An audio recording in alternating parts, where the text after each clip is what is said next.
an egg with fun patterns on it. But I was thinking about how, first of all, if you're not a Christian and you don't celebrate Easter, that's totally fine. You don't have to make an egg, you can still create patterns. There's also a group of people in Africa who use very similar patterns to what I'll be drawing today, and they are called Adinkra people. This is a chart of Adinkra symbols that come from Africa. And this is an example of Adinkra cloth, which has been printed and dyed. Let's start with the Polish and Ukrainian people who make piosenki eggs.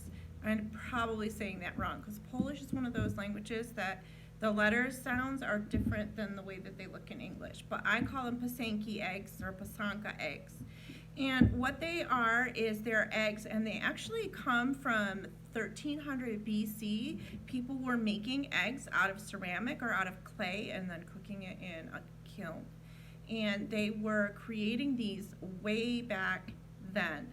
And then as time got on, they started to use eggs and wax, beeswax, and dye to create colorful eggs. These are pasanka eggs. What do you notice about them? What do you notice about these? What do you notice about the colors and the patterns? They put jewelry in it, like a jewelry box, like where you would have like a diamond necklace or a ruby necklace. And they also put other little trinkets and fun things inside the eggs. And those were given to the wife of the Tsar, the Tsarina, in Russia as a gift. And so Fabergé put like pearls and gold and rubies and diamonds on these eggs, and they're really, really spectacularly beautiful.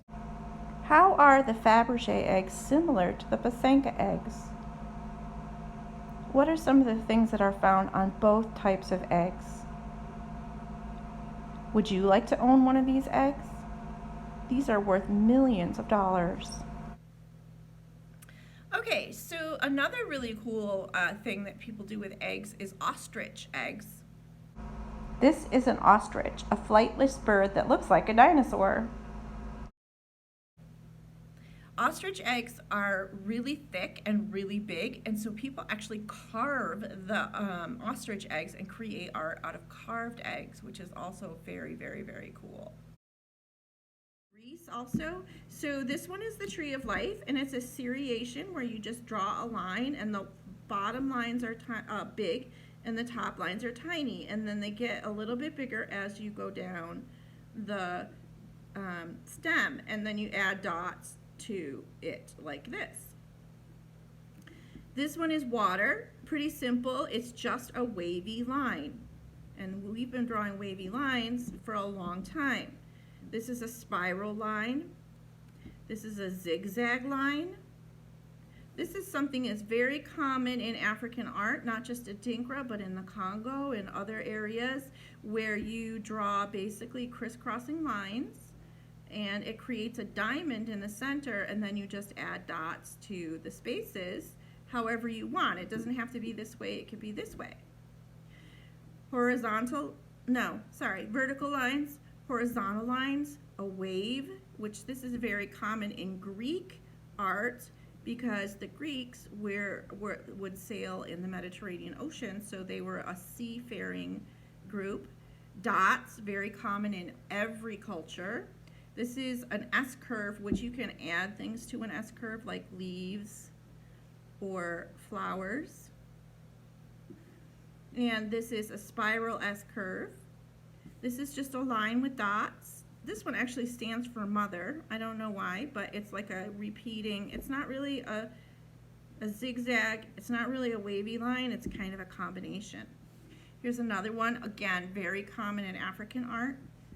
This one is common in African and Indian art, and it stands for cattle. So this would be like a bull. These to me look like mountains, but it actually is a symbol that stands for another idea, which is it's supposed to be a taboo. This one looks like a road to me, but they didn't have paved roads back in the 1300 BC. And then this one is the eye symbol, which is very common. You can literally, you just draw an oval and you could just do these to start it. You could do a T to start it, or this one is actually like a star where you draw the oval and you make this and you split it up into a star. So 1, 2, 3, 4, 8 pointed star. But I don't want my eggs to be small, I want them to be big. So I'm going to get started drawing, and I'm not going to draw with a pen because the way that these are traditionally made is on eggs, but with wax and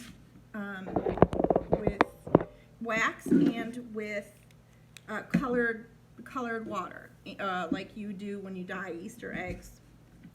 So I'm going to use a yellow crayon, and some of my kids have already done some crayon resist, so this is one of the things that we're going to do. It's basically a crayon resist, where the crayon is made of wax, so it keeps the water from the paint from soaking in. If you don't have paint, you can still color this with colored pencils or markers or crayons, and you could draw it with a pencil to start with, but I'm going to try to do it with the wax and watercolor paints. So to start out with, I want my oval to be large. So I'm going to draw my oval starting at the top with a little bit of a point, and then way down here I'm going to make it wider because eggs are wider on one side. I'm kind of exaggerating it for this, and then I'm just going to connect the dots by going all the way to the sides and going all the way to the top. This will take up my whole paper. One of the mistakes that a lot of kids make when they're doing this is when they try to draw their ovals, they do this. I'm going to make a small one instead of a big one. So here's a small one, and then they go up here and they make all these little teeny tiny things.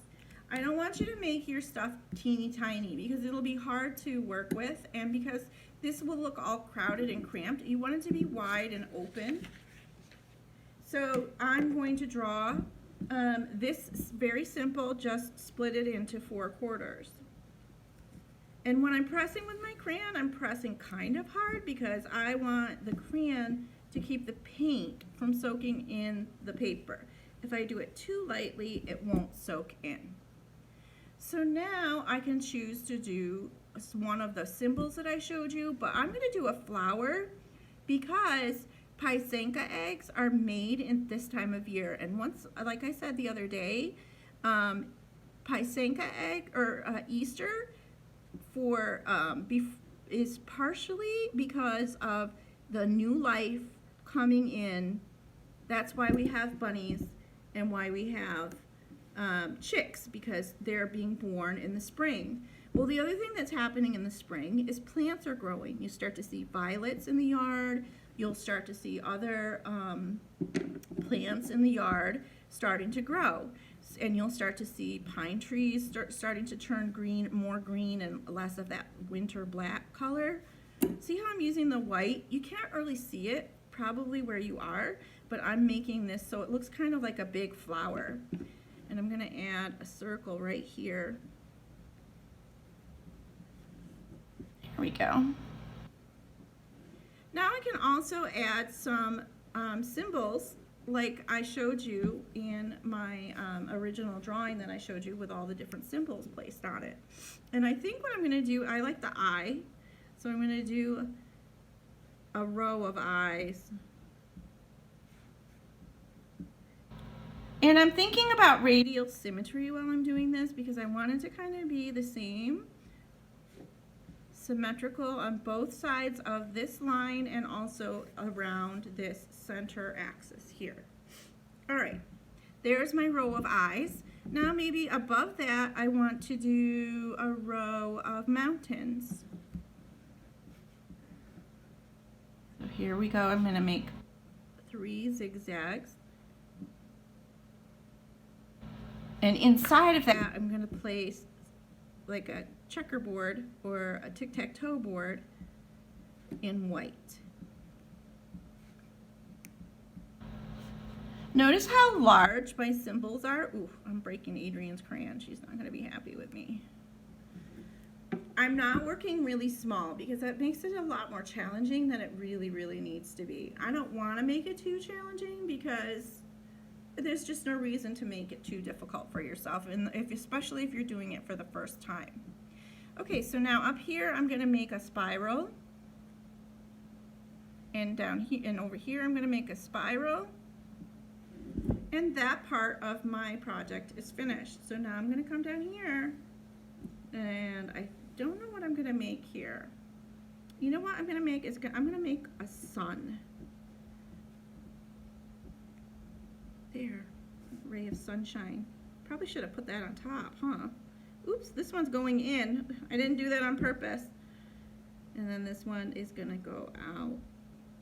You can add spiral lines to the outside of your sun if you want to. It does not have to be exactly like mine. I'm just showing you an example of how to do it, and especially pay attention to the way I've spaced it on my paper.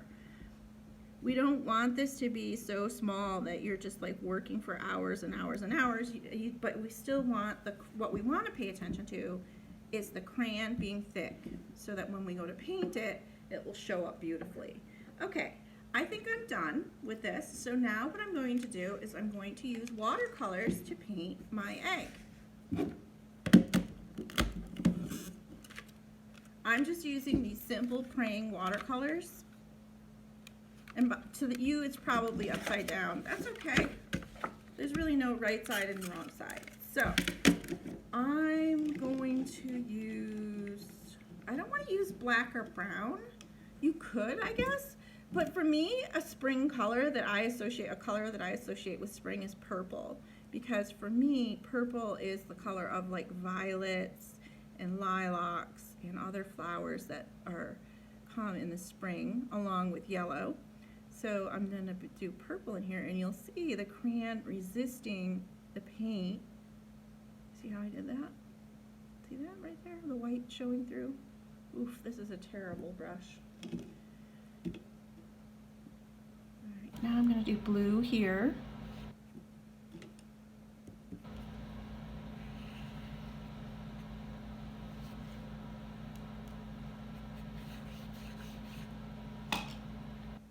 It's a little bit too stiff brush. Gotta find a happy medium here. The other one was too soft.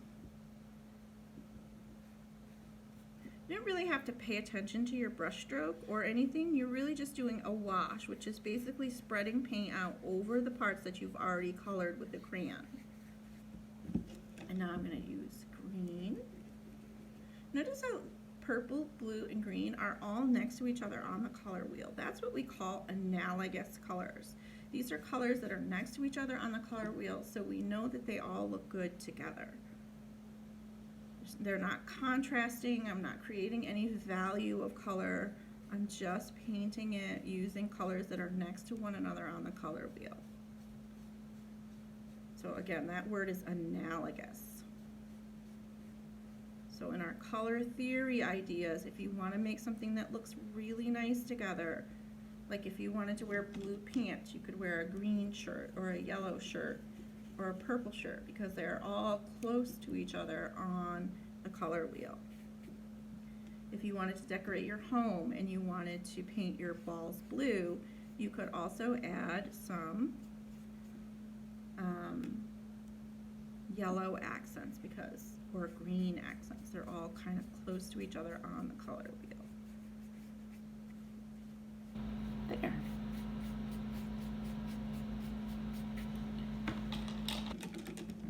I think I'm going to stick with this theme of using these colors. So in here I'm going to use purple. And again, I'm just doing a wash. I'm not trying to stay inside the lines. I'm just painting right over what I already drew very well with my crayon. I think I'm going to continue the purple over here. All right, you get the idea. I'm not finished, but why don't you go ahead and get started on yours and show me what you do with this idea of using watercolor and crayon to resist. Thanks, guys. See you soon.